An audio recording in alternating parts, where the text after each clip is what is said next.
We're going to do a quick spell tonight. It's about midnight. A little ether pot. Well, more vampiric energy spell.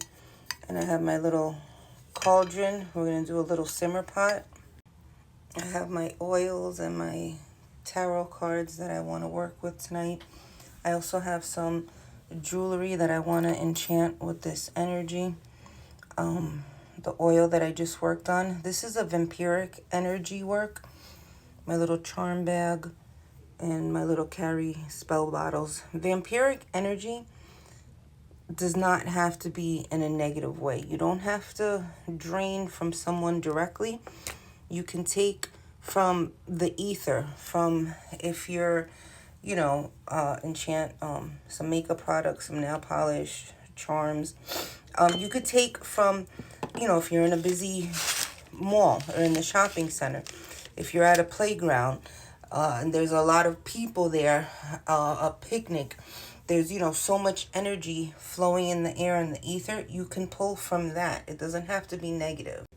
Okay, here are the herbs and spices I'll be working with.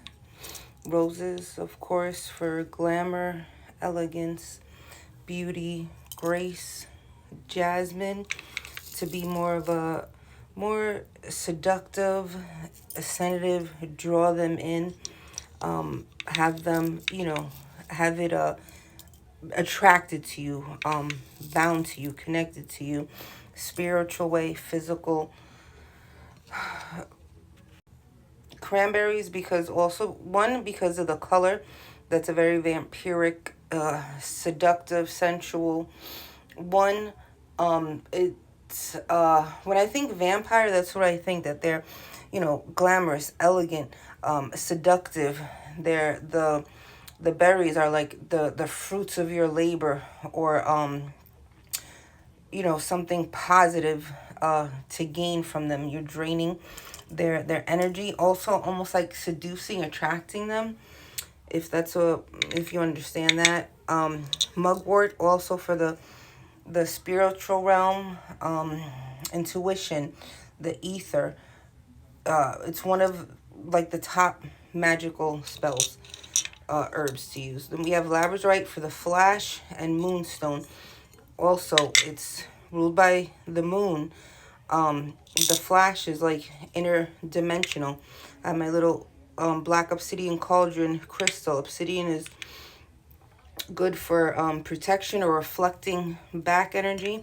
And then one of my symbols. Also, I have some red from one of my spell candles that I have actively going for vampiric energy. I carved some sigils into my tea light candle, and then I'm going to add some of this red wax, because when I'm working on the spell, those are my colors.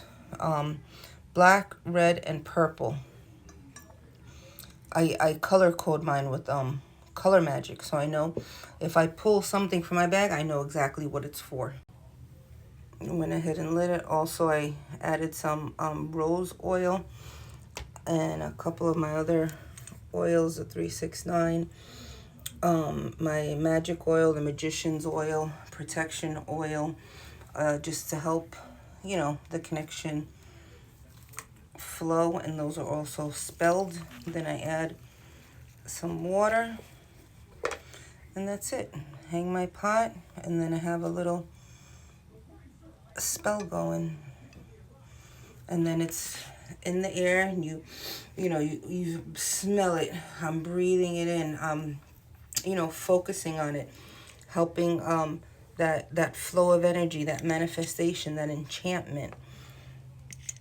I'll also throw in some of my stones too. And then, yeah, if you have anything else that you want to enchant, now would be the time to gather it. And then this is also charging up my spell bottles that I'll be carrying with me. This one I also added some lavender and poppy. Lavender to kind of calm, peaceful, sedate, and that purple, the ether. And then poppy is almost like a confusion, like you get in the mind, put them in a trance, and pull it. Like I said, this can be used as either, negative or positive, just as anything. But I do this more as just harnessing energy, because I do have, some days I'm low energy. I need that, that extra pick me up.